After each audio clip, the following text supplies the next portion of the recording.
সেই সময় রেহান ক্যান্টিনে বসে বসে ওর বন্ধুদের আসার অপেক্ষা করছিল। ওর সামনের টেবিলে একটা খবরের কাগজ রাখা ছিল, যেটা পড়তে পড়তে ও বারবার খালি দরজার দিকে তাকাচ্ছিল। কিছুক্ষণ পরে ওর অপেক্ষার অবসান হলো, কারণ ওর বাকি বন্ধুরা নিতিন, রিধিমা, আরিয়ান আর শ্বেতা ক্যান্টিনে এসে হাজির হলো। সবাই ওর সাথে এসে দেখা করে বসে জমিয়ে গল্প জুড়ে দিল। ভাই, তোরা আজকে নিউজ পেপারটা দেখেছিস? হেভি ইন্টারেস্টিং খবর ছাপিয়েছে কিন্তু। আচ্ছা, কি লেখা আছে ওতে? আর ওই যে সীতাপুরের হাইওয়ে আছে না, যেখান দিয়ে আমরা সবাই প্রত্যেকবার আউট হাউসে যাই, সেই ব্যাপারেই এখানে লিখেছে। সীতাপুর হাইওয়ে থেকে 5 কিলোমিটার ভেতরে গেলে ডান হাতে নাকি একটা কাঁচা শর্টকাট রাস্তা আছে। ওখানকার গভীর জঙ্গলে কোথাও একটা পুরনো ত্রিশূল পাওয়া গেছে। এই দেখ। এই বলে রেহান নিউজ পেপারে ছাপানো ত্রিশূলের ছবিটা সবাইকে দেখালো। তারপর নিচের খবরটা পড়তে শুরু করলো। শোনা যাচ্ছে এই ত্রিশূলটা নাকি বহু বছর ধরে এইভাবে মাটিতেই পোতা হয়ে আছে। আর পাশের গ্রামের লোকজন বলছে ডাকিনী নামে নাকি কোনো প্রেতাত্মা জঙ্গলে ঘুরে বেড়ায়, আর ওর জন্যই নাকি ত্রিশূলটা ওখানে রাখা হয়েছে। আর এই ত্রিশূলের জন্যই নাকি ডাকিনী জঙ্গল থেকে বাইরে বেরোতে পারে না, কিন্তু রাতে নাকি ও খাওয়ার জন্য শিকার খুঁজতে বেরোয়। তাহলে কি এটা শোনার পর তোর আউট হাউসে যাওয়ার প্ল্যানটা ক্যান্সেল করছিস নাকি? আরে না ভাই, এইবারে তো বরং আসল খেলা হবে। এই বলে সবাই একসাথে ডিনার করলো এবং রাত 10:20 ওদের গাড়িটা ঘন জঙ্গলের মধ্যে দিয়ে এগিয়ে যাচ্ছিল।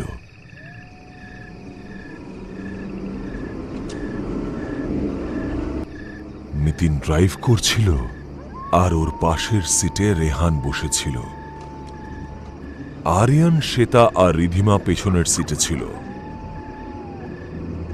আরে নিতিন, একটু গাড়িটা তাড়াতাড়ি চালাবি। জঙ্গলের যে মোড়টা নিয়ে নিউজ লিখেছিল সেটা কিন্তু আসছে, তুই কিন্তু জোরে চালাবি ওই জায়গাটা। হ্যাঁ আরে রিধিমা, খবরটা তো মিথ্যেও হতে পারে, ওটা নিয়ে এত ভাববার কোনো দরকার নেই। আর তাছাড়া আমরা তো অন্য রাস্তা দিয়ে যাচ্ছি।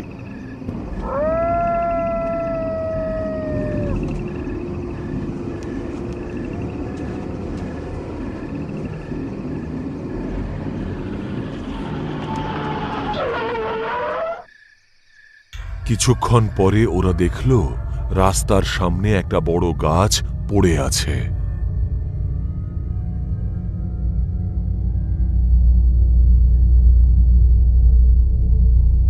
আর ডান দিক দিয়ে গেছে সেই রাস্তাটা যার ব্যাপারে নিউজ পেপারে লিখেছিল।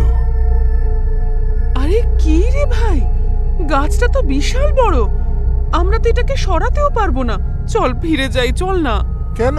আরে বাবা, এই রাস্তাটা বন্ধ থাকলেও অন্য রাস্তা তো খোলা আছে নাকি? কিন্তু ভাই, এটা তো সেই রাস্তা যেটা নিয়ে খবরের কাগজে লেখা হয়েছিল। এই শুনে সবাই হাসতে শুরু করলো। আর তারপরে নিতিন বলল, কোনো ব্যাপার না, এই নিয়ে এত ভাবিস না তো তোরা, যা হবে দেখা যাবে। এই বলেই নিতিন ডান দিকের রাস্তাটা ধরল। ভাই নিতিন, তুই না হয় ডান দিকের রাস্তাটা ধরলি, কিন্তু এই রাস্তাটা ধরা ঠিক হলো কি? আমরা আবার সামনে গিয়ে এই রাস্তায় আটকে পড়বো না তো? আরে এরকম কিচ্ছু হবে না।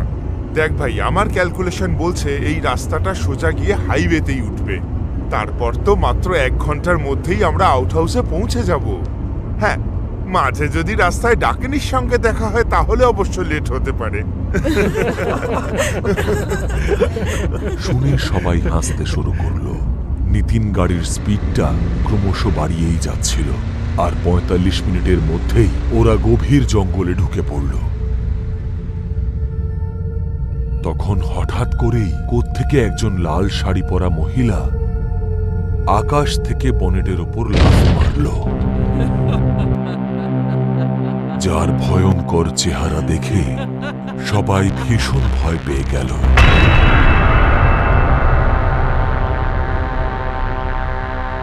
সবাই ভয় পেয়ে চিৎকার করে উঠল। সে গাড়ির বনেটের ওপর হাত পা ছড়িয়ে বসেছিল, চোখটা তার জল জল করছিল। তার লম্বা লম্বা কালো চুলগুলো হাওয়ায় উড়ছিল।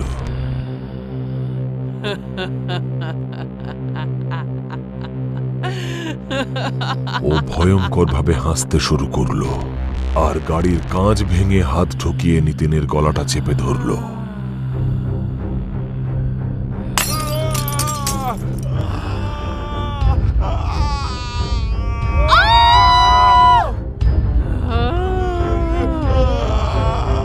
নিতিন স্টিয়ারিংটা ঠিক রাখার চেষ্টা করছিল, কিন্তু গাড়িটা গিয়ে একটা গাছে ধাক্কা খায়।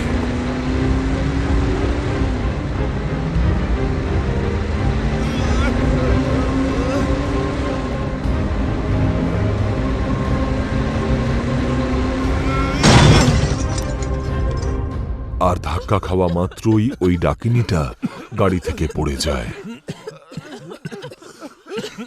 আর গাড়ির বনেট থেকে ধোঁয়া বেরোতে শুরু করে। তাড়াতাড়ি গাড়ি থেকে নাম, গাড়ি ব্লাস্ট করতে পারে। শুনে সবাই ভয় পেয়ে গাড়ি থেকে নেমে দাঁড়ালো। ওই ভয়ঙ্কর দেখতে মহিলা কে ছিল আর হঠাৎ করে উধাও হয়ে গেল কোথায়? তার মানে হলো খবরটা সত্যি ছিল। আমার তো মনে হচ্ছে এই সেই ডাকিনী যার ব্যাপারে খবর ছাপা হয়েছিল।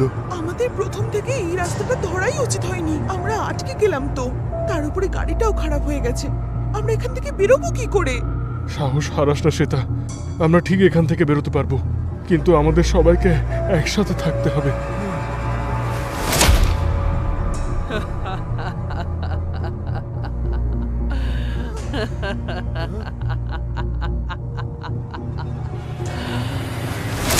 সব কটাকে মরতে হবে।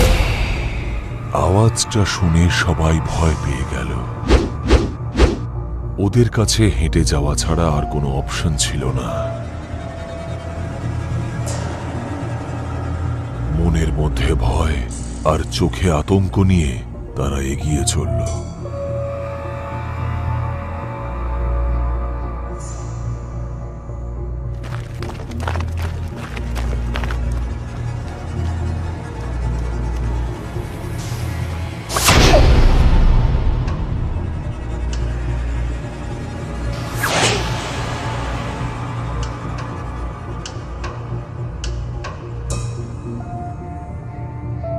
ডাকিনী ওদের উপর কড়া নজর রাখছিল আর এক গাছ থেকে অন্য গাছে গিয়ে ওদের পিছু করতে লাগলো।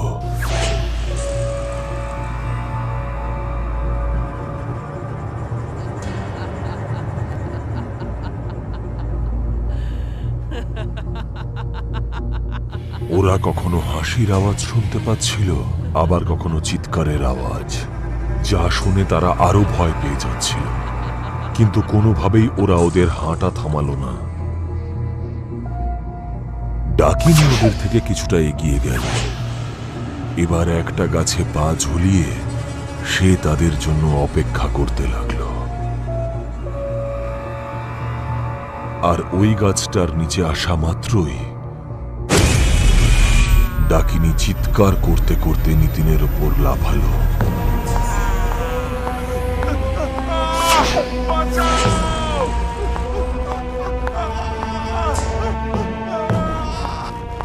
নিতিন চিৎকার করে উঠল আর বাকিরাও ডাকিনীকে দেখে ভীষণ ভয় পেয়ে গেল। ডাকিনী নিতিনের ঘাড়ে চেপে বসেছিল আর ওদের দিকে তাকিয়ে ভয়ঙ্করভাবে হাসতে শুরু করলো।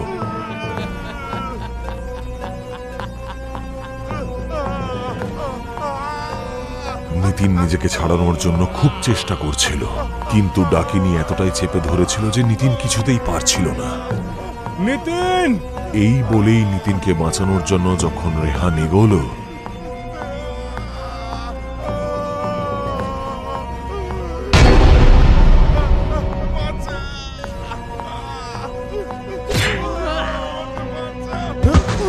রেহান ডাকিনীর থাপ্পড় খেয়ে অনেক দূরে গিয়ে পড়ল আর ডাকিনী পেছন থেকে নিতিনের গলাটা চেপে ধরল। গলা চেপে ধরে দুবার ঝাঁকাতেই নিতিনের মাথাটা শরীর থেকে আলাদা হয়ে গেল।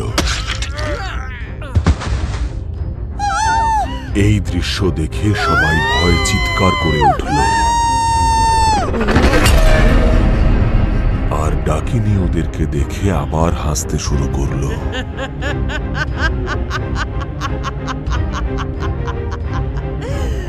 পালাও পালাও এখান থেকে তাড়াতাড়ি! রেহান চিৎকার করে বলল আর দৌড়ে ওদের কাছে পৌঁছল। আর ওরা যেন তেন প্রকারে ওখান থেকে পালানোর চেষ্টা করল। ভয়ের চোটে ওদের খেয়ালই ছিল না যে ওরা কোন দিকে যাচ্ছে। ওদের শুধুমাত্র ডাকিনীর থেকে বাঁচাটাই মূল উদ্দেশ্য ছিল। কিন্তু ওরা আর কতক্ষণই বা দৌড়তে পারত? বেশ কয়েক ঘন্টা দৌড়ানোর পর সবাই ক্লান্ত হয়ে পড়ল। তারপরে বড় একটা গাছের সামনে থেমে সবাই ক্লান্ত হয়ে বসে হাঁপাতে শুরু করলো।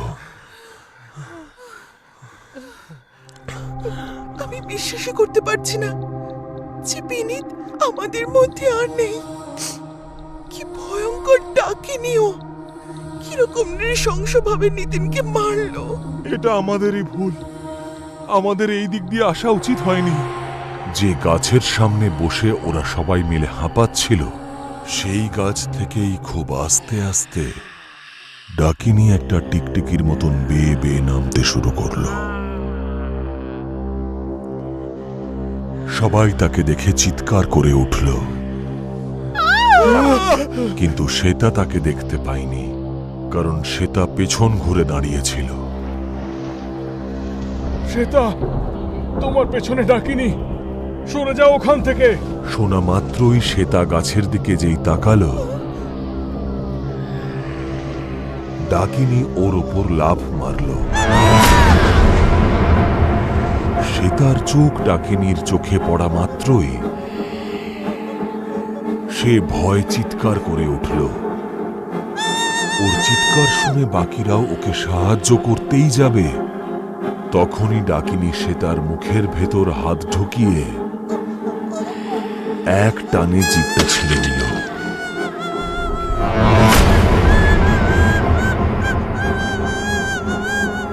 এই ভয়ঙ্কর দৃশ্য দেখে সবার হাত পা ঠান্ডা হয়ে গেল আর ভয় কাঁপতে শুরু করল। তারা সবাই একে অপরকে সামলাচ্ছিল।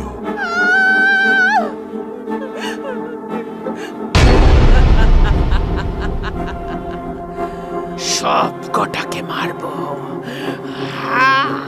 এই বলে সে তার চোখে ডাকিনী প্রহার করল, আর সে তার চোখ তাতেই আহত হল। সে তার নৃশংস মৃত্যু দেখার পর তাদের ভয়ের সীমা রইল না। ভয় পেয়ে তারা তিনজনেই সেখান থেকে পালানোর চেষ্টা করল। পালা পালা তোরা পালা! তিনজনে বাঁচার জন্য প্রাণপণে দৌড়চ্ছিল,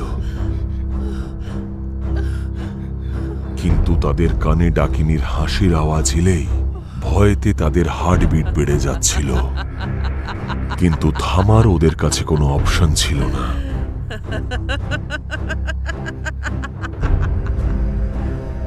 ওদের ফাস্ট হার্টবিট এবং ওদের এই ভয় ওদের কিছুতেই থামতে দিচ্ছিল না।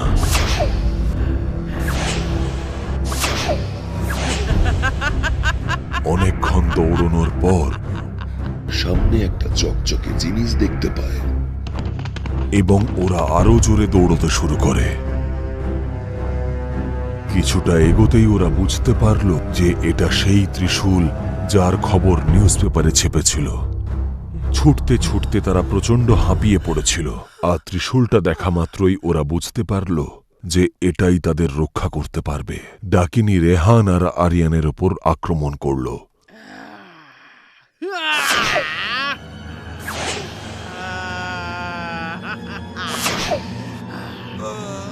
রিধিমা জানত যে ও একা কোনোভাবেই ওদেরকে বাঁচাতে পারবে না, সেই জন্য ত্রিশূলের কাছে গিয়ে রিধিমা ওটাকে বার করার চেষ্টা করল। ততক্ষণে ডাকিনী ওদের দুজনের গলা চেপে ধরেছে, আর তারপর রেহানের হাঁটুতেও আক্রমণ করল। এবং তার থেকে গল গল করে রক্ত ঝরতে শুরু করলো।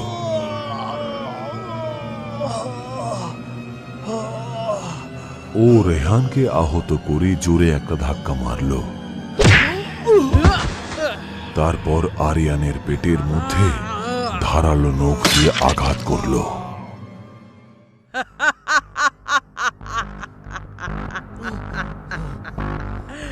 তোর পালা খোকা। এই বলেই সে মাটিতে ঘষতে ঘষতে আস্তে আস্তে রেহানের দিকে এগোতে থাকল। রেহান উঠতে পারছিল না, কিন্তু ব্যথায় কাতরাতে কাতরাতে ও যতটা সম্ভব ডাকিনীর থেকে দূরে সরার চেষ্টা করছিল। ততক্ষণে রিধিমার জ্ঞান ফিরেছে। ও তখনও ত্রিশূলটাকে মাটি থেকে বের করার চেষ্টা করছিল, কিন্তু ত্রিশূলটা এমনভাবে গাঁথা ছিল যে ওটা মাটি থেকে তুলে আনতে খুব কষ্ট হচ্ছিল। আর তখনই ডাকিনী রেহানের ওপরও আক্রমণ করল।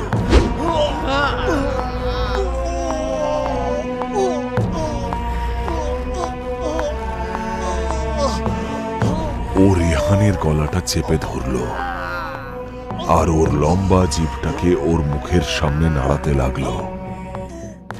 ও জানতো যে রেহান অলরেডি ওর হাতে ধরা পড়ে গেছে, সেই জন্য ও রেহানের সঙ্গে একটু খেলা করছিল। হে ভগবান, এটা বের করতে আমাকে একটু সাহায্য করো। এই বলেই রিধিমা গায়ের জোরে ত্রিশূলটাকে তোলার চেষ্টা করল।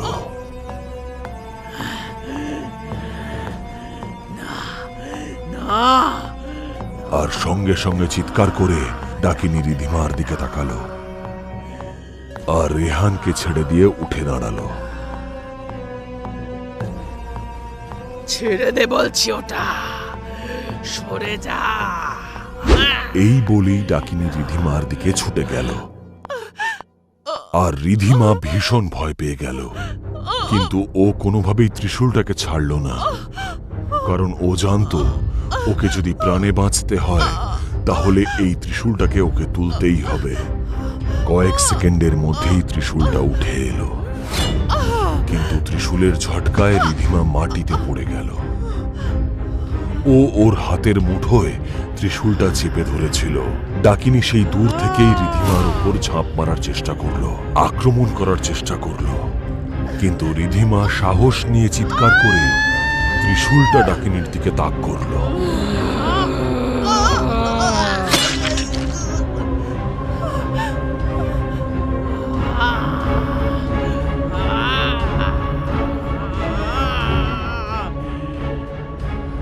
রিধিমার কাছে পৌঁছানোর আগেই ত্রিশূলটা ওর পেটে ঢুকে গেল আর সে ত্রিশূলে আটকে রয়ে গেল।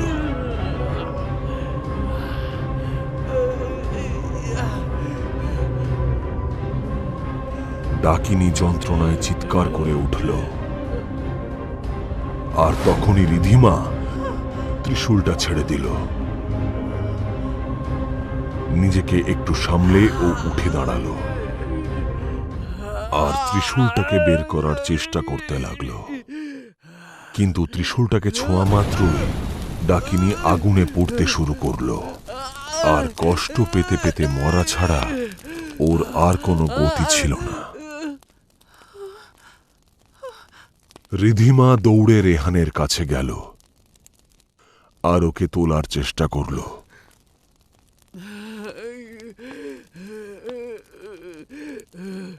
তারপর ওরা যখন ডাকিনীর দিকে তাকালো তখন দেখলো যে ডাকিনী শেষ পর্যায়ে রয়েছে।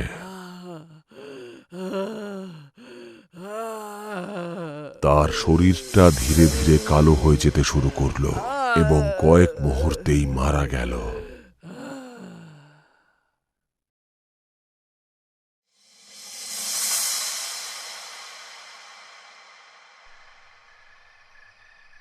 আর শরীরের কঙ্কালটা শুধু মাটিতে পড়ে রইল। তখনও ওই ত্রিশূলটা ওর পেটের হাড়ের কাছে গেঁথে বসেছিল।